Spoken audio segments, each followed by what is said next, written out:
इस पर्व को हमें दीपावली, पोंगल, क्रिसमस और अन्य पर्व से भी ज्यादा महत्व देना चाहिए, क्योंकि ये हमारा कोई व्यक्तिगत पर्व नहीं है। हम पूरे हिंदुस्तानियों का पर्व है। पूरे हिंदुस्तान के लोग इसको पूरे जश्न से मनाए। कोई व्यक्तिगत भावना इसमें किसी का छिपा हुआ नहीं होता। ये संविधान पूरे विश्व का सबसे बड़ा संविधान है, जिनके रचयिता आप सभी जानते हैं कि डॉक्टर भीमराव अंबेडकर जी हैं। और इसी संविधान दिवस के रूप को हम भारतीय गणतंत्र दिवस के रूप में 26 जनवरी को मनाते आ रहे हैं। विशेष मैं और कुछ नहीं कहना चाहूंगा। कुछ समाज में बुराई अभी भी है जो संविधान हमको नहीं देती है।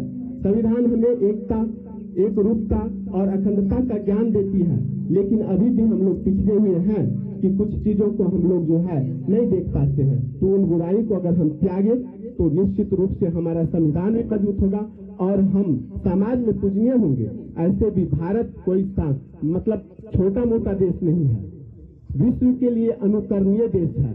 लोग भारत से सभ्यता सीख करके जाते हैं और हम अपने आप को बदल रहे हैं विदेशी सभ्यता को पा करके।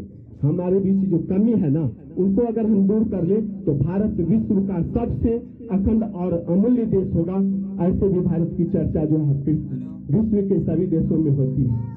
कुछ कमी है, जैसे मान लीजिए कि हम बुराई क्या दूर कर सकते हैं। हमारी माताएं बहनें समाज में उपेक्षित रही है, बहुत पुराने समय से क्या कहते हैं तो उपेक्षित रही है।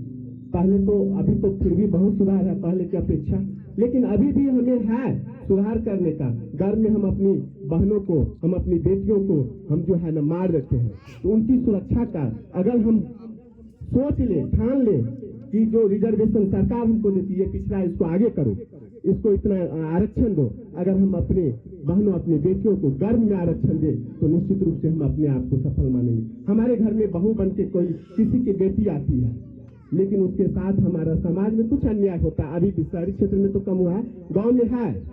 अगर हम उनको अपने घर की लक्ष्मी माने और उस तरह से सम्मान दे तो हमको लगता है कि हमारा समाज जरूर उत्थान करेगा। हमारा बाहर जो है ना चर्चा इस बात का होता रहता है और होता रहेगा।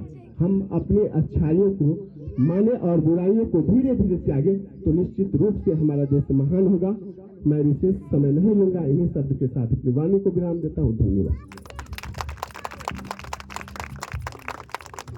बहुत बहुत धन्यवाद सर इस बहुमूल्य विचार के लिए, इस अमूल्य कथन के लिए।